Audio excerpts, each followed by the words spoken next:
In the darkness, some pony coughed. Who was it? Silence reigned. Who? A dim violet light sprang into being. Twilight Sparkle's horn barely illuminated the cramped, windowless room and the 6 ponies within. A world of dark purples and inky blacks, colors distorted by the monochrome aura of the magical implement. Shadows pooled in the corners, lurking just beyond the reach of the unicorn spell. Rainbow Dash watched as Twilight glared at each of their friends in turn. None spoke. Silhouettes danced along the walls as the unicorn moved her head, causing the light to jerk and shift. Pinkie Pie huddled near the barred door, eyes wide and uncomprehending as she stared off into an uncertain distance. The baker twitched slightly, squeezing the bag of flour that she clutched so tightly to her chest. On the room's only bed, Rarity lay next to Applejack, her head buried in the farmer's shoulder. The dressmaker shook as she sobbed quietly. Dash didn't know whether the unicorn's distress was because of their situation or because of their hygiene. The room reeked of unwashed bodies, and Rarity's mane, like every pony else's, was tangled and knotted and hung heavy with filth. Applejack, for her part, merely stared stoically back at Twilight Sparkle when the librarian's gaze turned to her. And then those eyes were on Dash, and on Fluttershy. The two were locked in an embrace. It was the only comfort they had in the room. The weather pony found her voice and the other Pegasus began to shudder. What does it matter? Twilight Sparkle's brow furrowed. Get serious, Dash. It's better for 5 of us to get through this than none of us. Coughing is the only warning we get.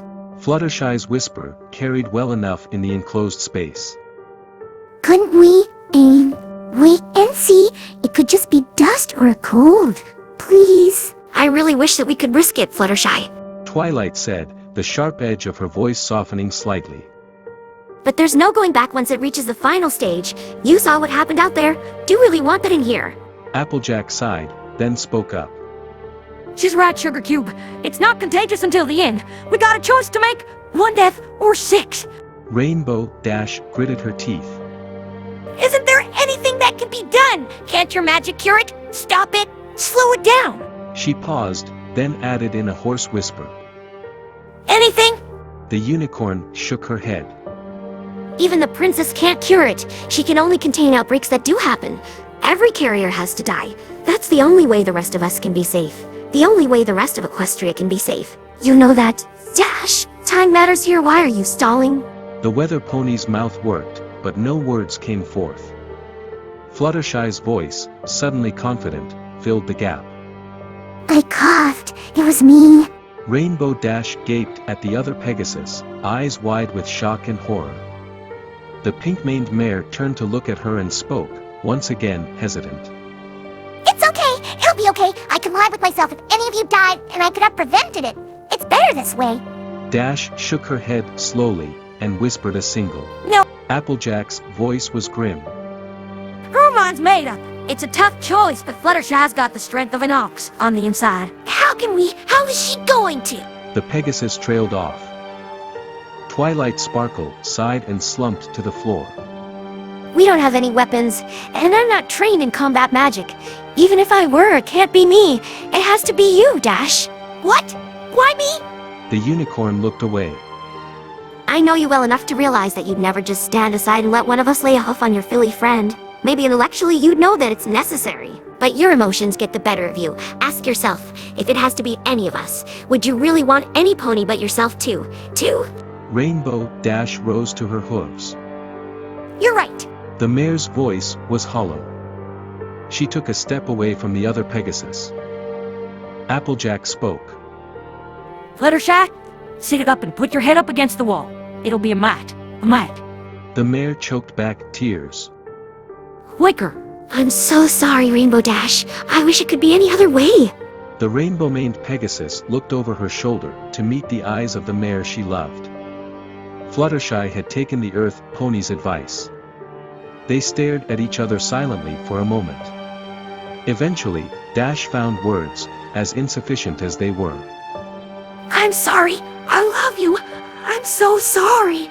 The other Pegasus replied, voice shaking.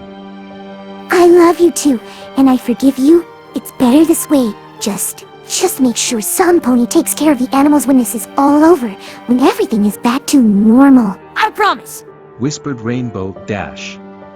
She took careful aim. 1 buck. It would be quick. Fluttershy deserved that much, at least. When she was sure she'd connect, vision or not, she spoke. Cut the light, Twilight. No pony should have to see this. The horn's glow disappeared.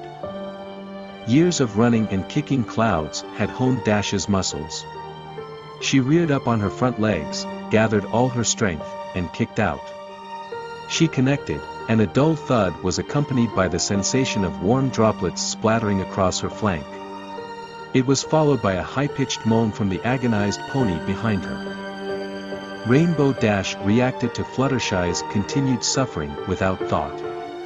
She reared again and bucked repeatedly, steadying herself and adding force with swift flaps of her wings. On her 4th kick, the other mare's keening stopped with a sickening crunch. The weather mare's hooves dropped back to the floor. She stood shaking, her eyes wide and her heart beating nearly out of her chest. Her fetlocks were drenched with sticky blood, she could feel it beginning to clot.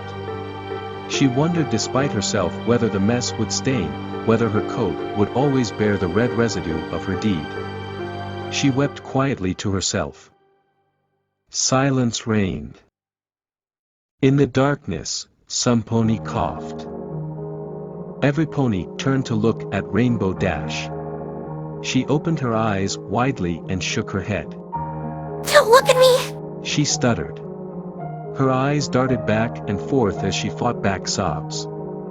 You were the only one who was hugging Fluttershy. Twilight said. Without any warning, a green flash of light flew out of Rarity's horn, followed by a sickening crack. Rainbow's smashed head lay on the floor, dented in the face and unattached from her neck. I had to. Rarity said. I had to. She coughed, but hid it well. But not well enough for Applejack. With one swift buck of the back legs, Rarity too was decapitated. It was now only Pinkie, Twilight, and Applejack. They waited. No coughing was heard. Is it? Pinkie started.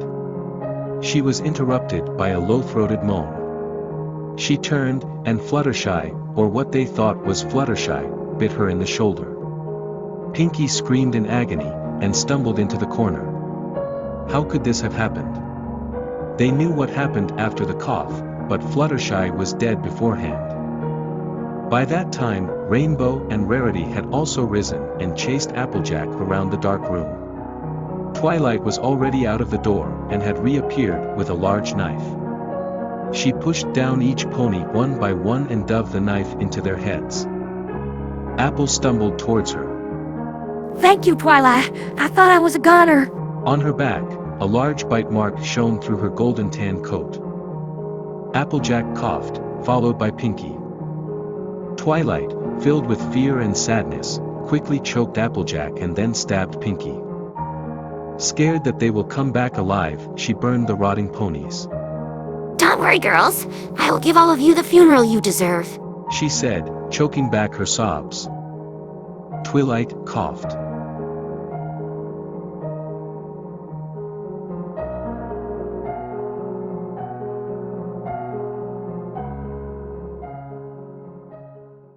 Hello my good listeners, it's Morbid Fox.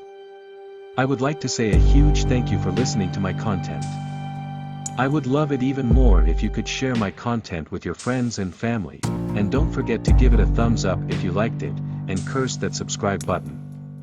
Remember, Morbid Fox is with you, always watching.